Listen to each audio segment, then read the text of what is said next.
Hello दोस्तों, कैसे हैं आप। जय श्री राम, जय महाकाल की। आपका मेरे चैनल भारत सच बोलेगा पर स्वागत है।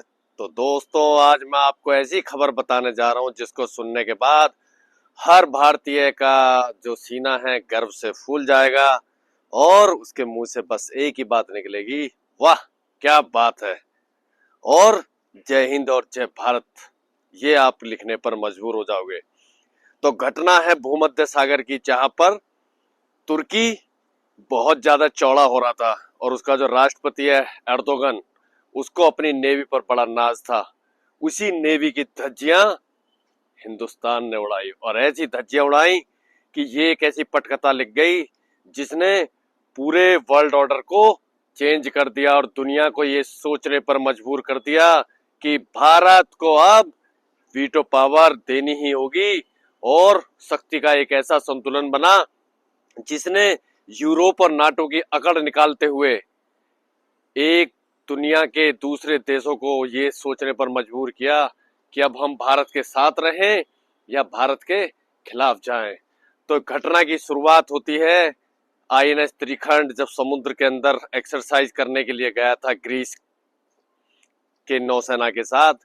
तो तुर्की जो कि भूमध्य सागर पर एक नेवल बेस बना रहा था, वो भी अंतरराष्ट्रीय जलमार्ग के अंदर। और उसकी इच्छा ये थी कि यहाँ से जितना भी जो भी जहाज निकलेंगे उनसे मैं कर वसूलूंगा, क्योंकि ये जिहादी एर्दोगन चाहता था। और नाटो इसको बहुत फुला कर रख रखा था, क्योंकि ये सोचता था मैं नाटो के साथ हूं तो मेरे से कोई टकरा नहीं सकता। लेकिन वो ये भूल गया कि उसका बाप है हिंदुस्तान। जी हाँ, और ऑपरेशन सिंदूर में पाकिस्तान की हेल्प इसने जी भरकर की थी। और हमने इसके बारकता ड्रोन, टीबी 2 ड्रोन की कितनी धज्जियां उड़ाई थी, ये पूरी दुनिया ने देखा। और जिस ड्रोन को ये इतना बेवकूफ बनाते हैं, ये ड्रोन के अंदर कुछ भी ऐसा नहीं है। भारत के खिलाफ इसका सिंगल ड्रोन बाउंड्री भी पार नहीं कर सका। और हिंदुस्तान की सेना ने और हमारे वैज्ञानिकों ने ऐसा डिफेंस सिस्टम तैयार किया कि जहां पर इसके बारकता ड्रोन की हमने हवा निकाल दी। तो आईएनएस त्रिखंड को घेरने के लिए तुर्की ने अपने 6 जहाज भेजे और वो अटैक करने की तैयारी पर था।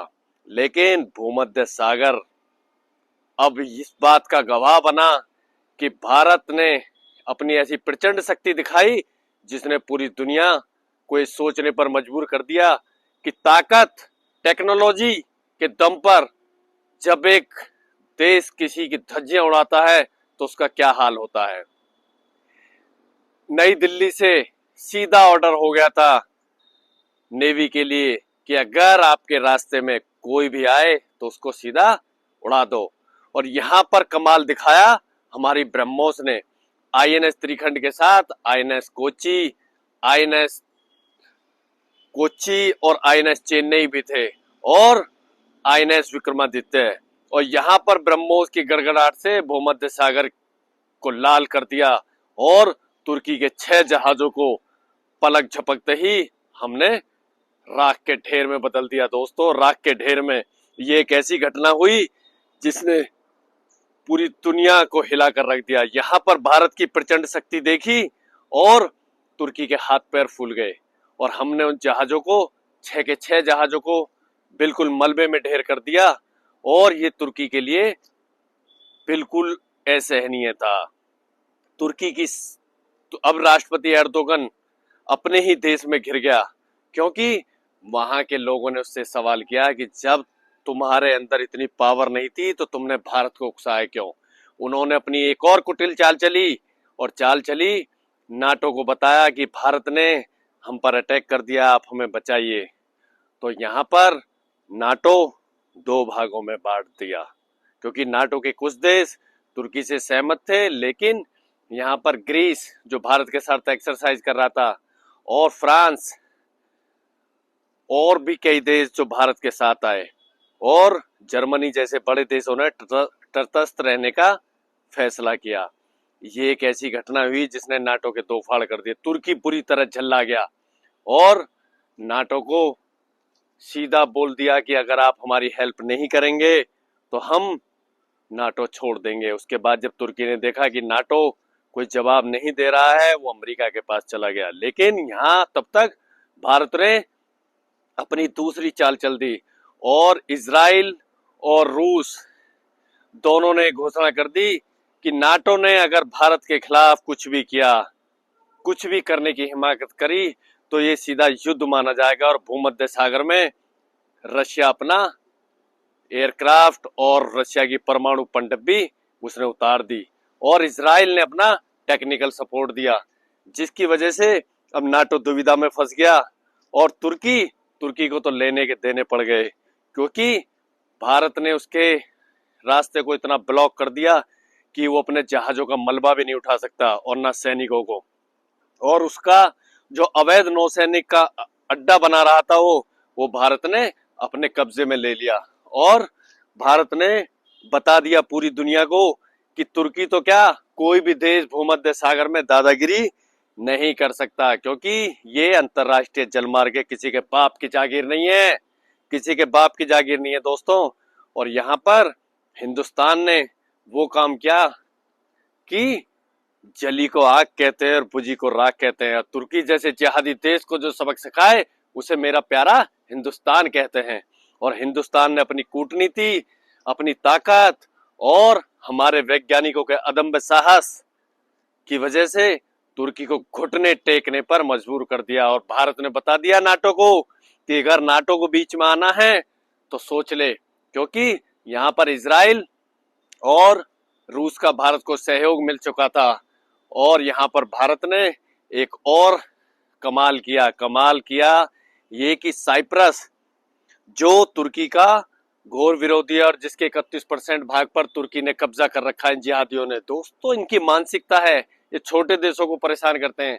साइप्रस इतना खुश हुआ, उसने भारत को अपना नेवल देने का प्रस्ताव किया और बोला कि अगर चाहे तो भारतीय नेवी ये नेवल पोर्ट ले सकती है। और भूमध्य सागर में साइप्रस एक इतनी अच्छी स्थिति पर है जो तीन तरफ से समुद्र के एक ऐसी लोकेशन पर है जहां पर पूरे भूमध्य सागर को इंडिया कंट्रोल कर सकता है।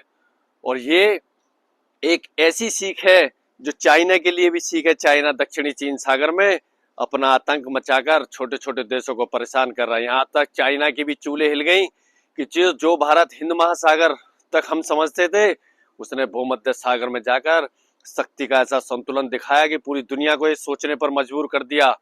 अमेरिका, जी हाँ, अमेरिका जैसा देश भी शांत बैठ गया है, वो स्थिति पर निगाह बनाए हुए है, लेकिन उसको पता है कि अगर भारत से टकराए तो तीसरा विश्व युद्ध सर पर है, जहां एक तरफ नाटो और दूसरी तरफ होगा त्रिगुट, इजराइल, रशिया और इंडिया का।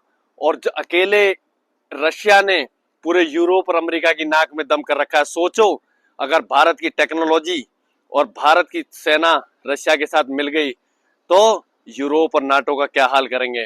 तो इसलिए मौके की नजाकता को देखते हुए सभी ने अपने पैर पीछे खींच लिए और नाटो में दो फाड़ बने हुए हैं। नाटो ये सोच रहा है कि तुर्की को या तो बाहर निकालेंगे, क्योंकि वो भारत से वैर मोल लेना नहीं चाहते, क्योंकि वो जानते हैं कि आईएनएस विक्रमादित्य और हमारी परमाणु पनडुब्बी भूमध्य सागर में पहुंच चुकी हैं और जैसे बाज अपने शिकार को उठाता है, हम तुर्की को इस तरीके से निस्तनाबूद कर देंगे। और इस घटना ने भारत को एक वैश्विक शक्ति बना दिया है और पूरी दुनिया की सोच बदल दी। और सबसे ज्यादा भिखारी पाकिस्तान को इससे परेशानी है। क्यों? क्योंकि उसका बारकता ड्रोन, तुर्की का पिटा हुआ ड्रोन, जो एक पैसे का ड्रोन नहीं है दोस्तों, वो तुर्की ने दिया था पाकिस्तान को, क्योंकि ऑपरेशन सिंदूर 2 में तुर्की ने पाकिस्तान की हेल्प की थी। उसका भी इलाज हमको करना था, इसलिए हमने उसकी पूरी नेवी को ब्लॉक कर दिया। और अब ऑपरेशन सिंदूर 2 भारत जब करेगा पाकिस्तान के साथ, तो तुर्की, नेवल तो बहुत बड़ी बात है, वो अपना हवाई जहाज भी नहीं भेज सकता है।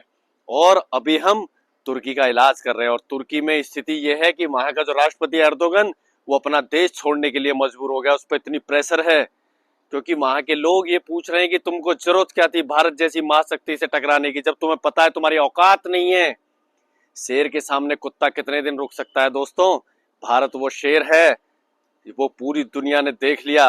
और हम शांति चाहते हैं, लेकिन शांति के लिए हम अपनी देश की एकता और अखंडता में अगर कोई देश व्यवधान डालेगा तो उसको हम चीर डालेंगे। ये हिंदुस्तान का जलवा है। और यहाँ पर दुनिया ने हमारे हथियारों की ताकत देगी। जी हाँ, हमारे स्वदेशी हथियार, हमारा नेविगेशन, हमारे डीआरडीओ और इसरो के वैज्ञानिकों का कमाल देखा कि बिना एक भी गोली चलाए तुर्की की पाइपलाइन को हमने ध्वस्त कर दिया, तुर्की के जहाजों को अंधा बना दिया हमने।